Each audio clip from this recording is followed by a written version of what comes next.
So i-flex ko lang sana itong very good boy naming baby. So yan, wala kaming pagod dyan. Patutulugin niya sarili niya basta maubos lang niya yung pinaka ano niya, pinaka dede is life. Tutulog na yan any minute.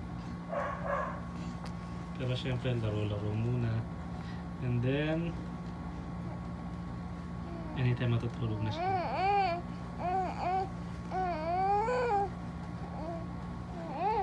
Sleep.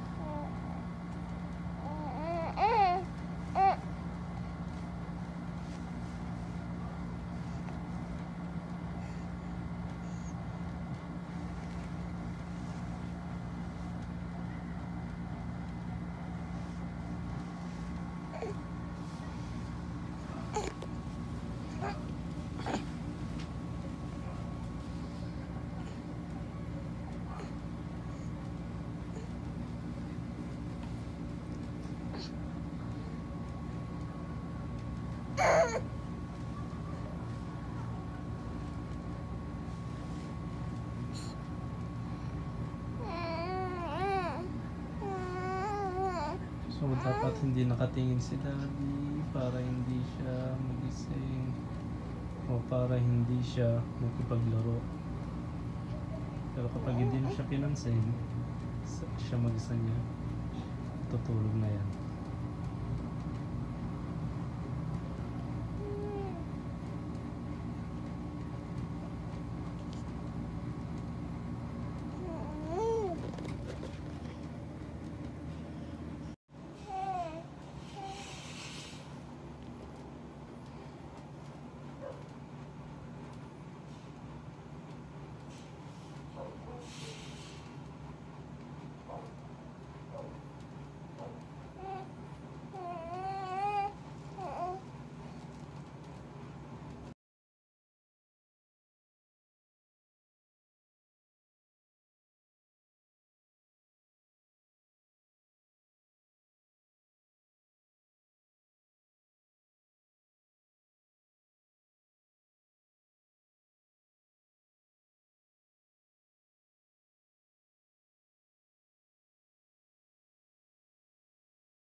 So within 5 minutes I think natulog na siya. So tulog na yan.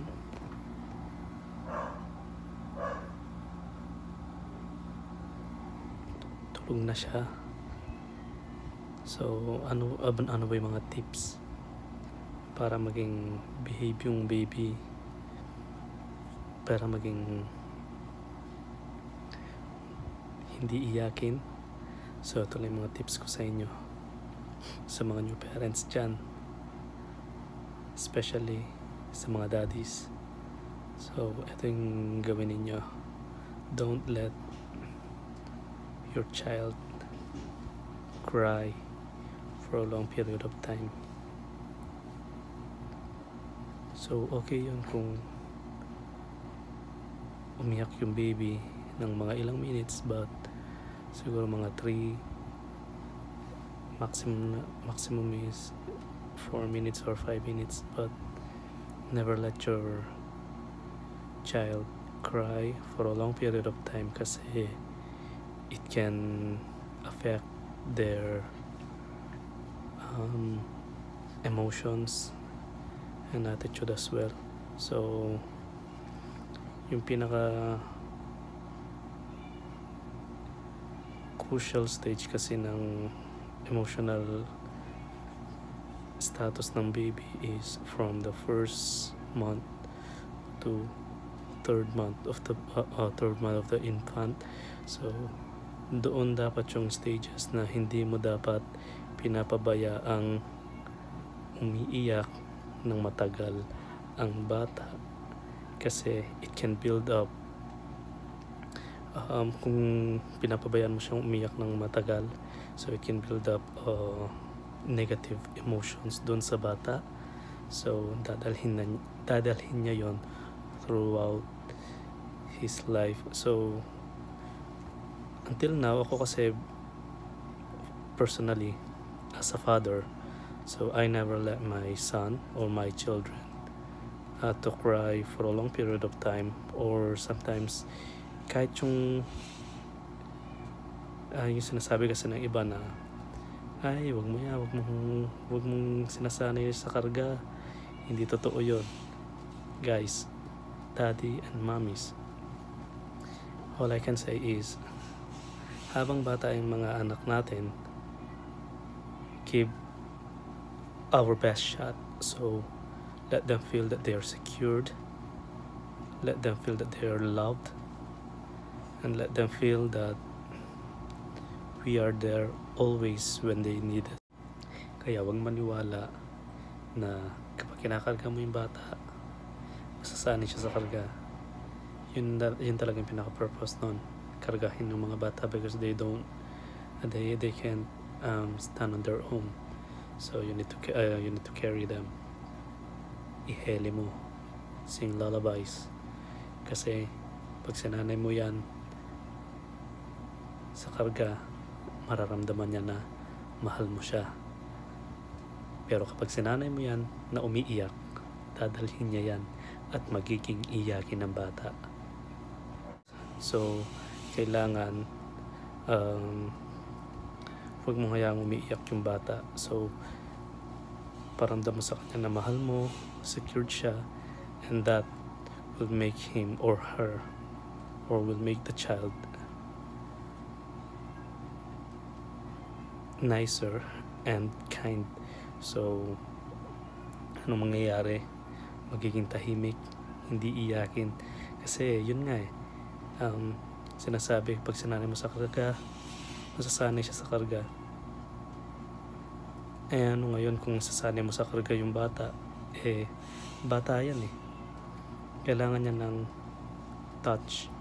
So physical contact, skin to skin contact. Anyway, hindi naman niya magtatagal na bata, so lalaki yan, mabilis lumaki yung mga baby. So yun yung chance natin to let them feel that we love them, to let them feel that they are secured. And anyway, kung gagawin mo yon, Ako kasi nahirapan lang ako ng hanggang second months nung 2 months yung baby namin. So doon, as in kinakarga ko siya ng kinakarga, hinihele ko, pero hindi ko siya inahayang umiyak. So yung sinasabi ko sa misis ko na dapat wag hayaang umiyak ang bata kasi dadalhin niya paglaki. So yun lang yung masasabi ko sa inyo for parenting tips. Always remember, never let your children or never let your child cry for a long period of time, and let them feel that we love them, we care for them, and let them feel that they are secured whenever they are with us. So there we have it, guys. Hope you learn in this video, and don't forget to subscribe to my channel and like this video, and of course paki-like na rin yung o paki-hit na rin yung bell button for another video. So bye bye.